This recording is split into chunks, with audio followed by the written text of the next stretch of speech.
네, 안녕하세요. 저는 토론토에서 온 사립국제고등학교 BICC에서 한국 학생을 맡고 있는 테드라고 하고요. 학생들 이렇게 대학교 뭐 진로에 관한 상담이나 또 이제 각종 이제 원서들 이제 옆에서 어시스트 해주는 그런 일을 하고 있습니다.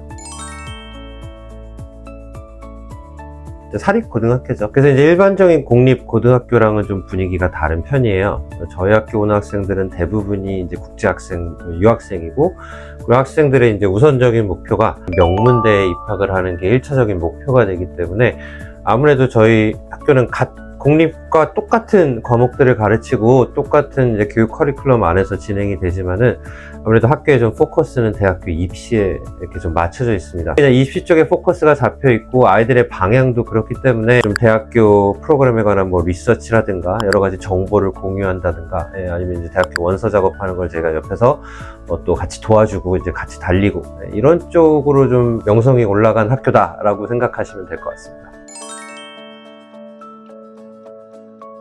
일반 학기가 3개가 있고요. 가을 학기, 겨울 학기, 봄 학기로 나눠져 있고, 그리고 여름 학기가 있죠. 썸머 1, 썸머 2 이렇게 또 나눠집니다. 그래서 학기가 많다라는 거죠. 캐나다 고등학교는 뭐 9학년, 10학년, 11학년, 12학년이 존재를 하지만 사실상 학년제라고 보기보다는 학점제라고 보는 게 더 맞아요. 그래서 학기가 많다라는 거는 학생들이 좀 학점을 몇 개를 몇 학기에 이수를 하냐 이 부분에서 약간의 좀 전략을 좀 짤 수 있다는 장점이 있습니다. 어떤 학생은 각 학기마다 많은 학점 과목들을 이수를 함으로써 공립에서 2년 정도가 걸리는 수업의 양을 저희 학교에서는 뭐 1년에 끝내는 학생들도 있고요. 반대로 같은 양의 공부를 해야 된다 그러면은 많은 학기가 있기 때문에 각 학기에다가 과목을 더 분배를 시켜버리는 경우도 있어요. 그래서 뭐 누구는 한 학기 때 뭐 3-4개씩 수강을 하는 경우도 있는데 어떤 학생은 일부러 한 학기에 한 2과목 정도로 줄이면서 과목들을 많은 학기에 분산시킬 수 있는 장점도 있죠. 그러면 아무래도 각 학기마다 부담해야 될 과목에 관한 업무량과 스트레스가 좀 줄어든다라는 장점도 있습니다. 가장 큰 차이점은 이건 것 같아요. 공립고등학교에서는 이제 저 같은 가이던스 카운슬러 분들이 늘 존재하시는데 국제학생들이 공립학교에 들어가면은 학생들이 수업을 선택하는 게 아닌 가이던스 카운슬러가 보통 과목을 정해 주시더라고요. 그렇게 했었을 때 물론 좋을 때도 있지만은 학생들 입장에서 좀 편할 수도 있죠. 그렇지만 단점도 있습니다. 그래서 A라는 길로 가야 되는데 자기 의도와는 상관없이 B라는 길로 리드가 될 수도 있는 거죠. 그러다 보면 나중에는 이제 학점이 모자라는 경우가 생길 수도 있고 아니면은 몇 개의 학점을 추가로 들어야 되는 일이 생길 수도 있는 거죠.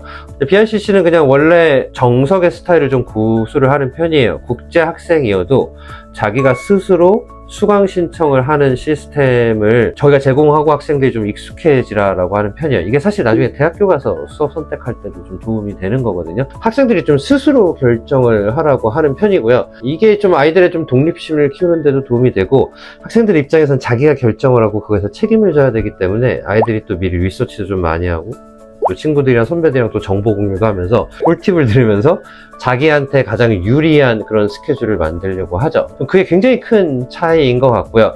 타 학교에서 공부를 하는 것보다 어쩌면 이제 학비가 좀 절약이 되거나 아니면 시간과 자기가 소모하는 에너지가 절약되는 경우들이 일어날 수 있다는 거죠.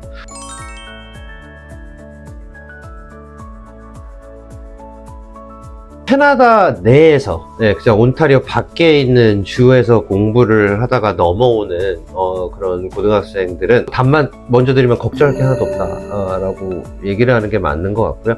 결과적으로 다 인정이 된다라고 보시면 돼요. 다만 학년별로 인정이 될 수 있는 최대 학점 개수는 존재합니다. 9학년을 끝내고 왔다 라고 하면은 최대로 인정받을 수 있는 학점이 8개인 거죠.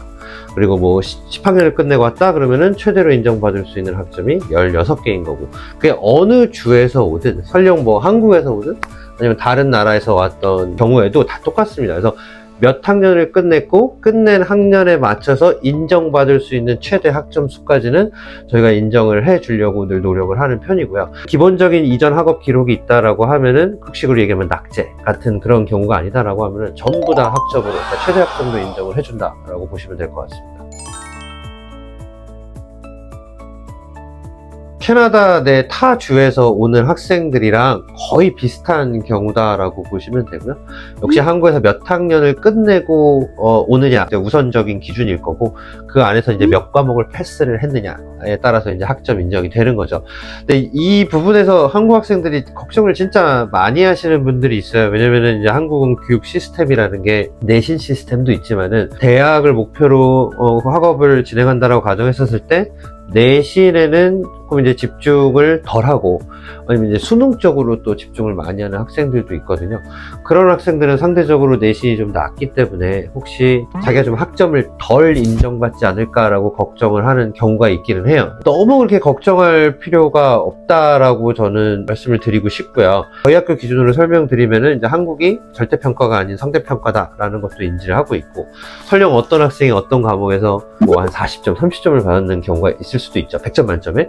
그럼 이제 캐나다 기준으로는 그게 낙제일 수도 있는데, 저희는 이게 상대평가 기준이라는 걸 알기 때문에 그 옆에 있는 다른 정보까지 다 보는 편입니다. 어떤 학생이 점수가 굉장히 낮은데도 불구하는데 그 점수가 그 반의 반평균보다 높은 경우도 있거나 아니면 비슷한 경우도 있죠. 이럴 때는 이제 어느 정도 융통성을 고려를 해서 저희가 학점으로 웬만하면 인정을 해주려고 하는 편입니다. 다만 자기가 갖고 있는 영어 레벨이 얼마나 높냐 낮냐에 따라서 수강을 해야 될 영어 과목 수가 또 늘어났다 줄어들 수도 있는 거거든요. 대부분의 국제학생들은 ESL이든 여러 가지 레벨을 밟으면서 올라가시기 때문에 학점을 설령 살짝 덜 인정받고 오더라도 결과적으로 나중에 졸업할 때까지 보면은 충분한 학점을 갖고 졸업을 하시게 된다는 거죠.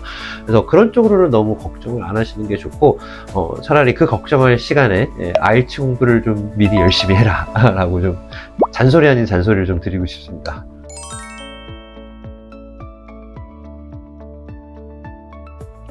한국에서 몇 학년 끝내고 왔다 라고 해서 그럼 그 다음 학년으로 이어진다 라고 보시면 될 것 같고요.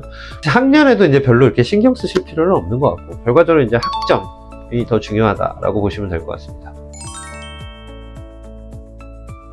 한국에서 검정고시를 보고 오는 학생들이 굉장히 많습니다. 혹시 많은 학점을 인정받지 못하는 건 아닐까, 아니면은 학업을 따라가는데 혹시 어렵지 않을까, 이런 걱정들을 좀 많이 하시는데, 모든 검정고시를 보고 온 학생들이 전부 다 뭐 우수한 성적을 받고 졸업을 했느냐라고 하면은 그건 사실이 아니죠. 사실이 아닌데, 근데 제 기억으로는 대부분의 학생들이 굉장히 무난하게 수업을 잘 따라갔다라고 좀 자신있게 좀 말씀을 드리는 편이고요. 검정고시는 어쨌든 고등학교 졸업장과 똑같이 인정이 되기 때문에 12학년으로 들어오게 되는 거고, 풀 학점을 인정받을 겁니다. 그러니까 학점 쪽으로는 역시나 걱정을 하실 필요는 없고, 이런 학생들이 있을 수 있죠. 예를 들어서 중3까지 하고 그리고 고등학교를 전혀 재학하지 않고 그냥 바로 검정고시를 보고 오는 학생이 있을 수도 있어요. 12학년으로 들어가고 12학년 과목을 수강을 하게 되는데, 실질적으로 11학년 화학과 10학년 과학을 수강하지 않고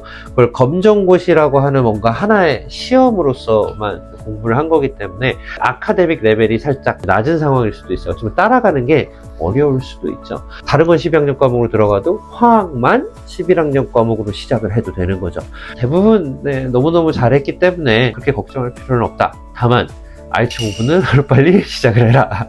영국 약대든 호주 약대든 약대 오퍼를 못 받았던 학생은 학교 역사상 존재하지 않는 것 같아요. 웬만한 미대는 다 갈 수 있다. 당연히 좋은 추천서가 제공이 될 것이고, 모든 조언, 노하우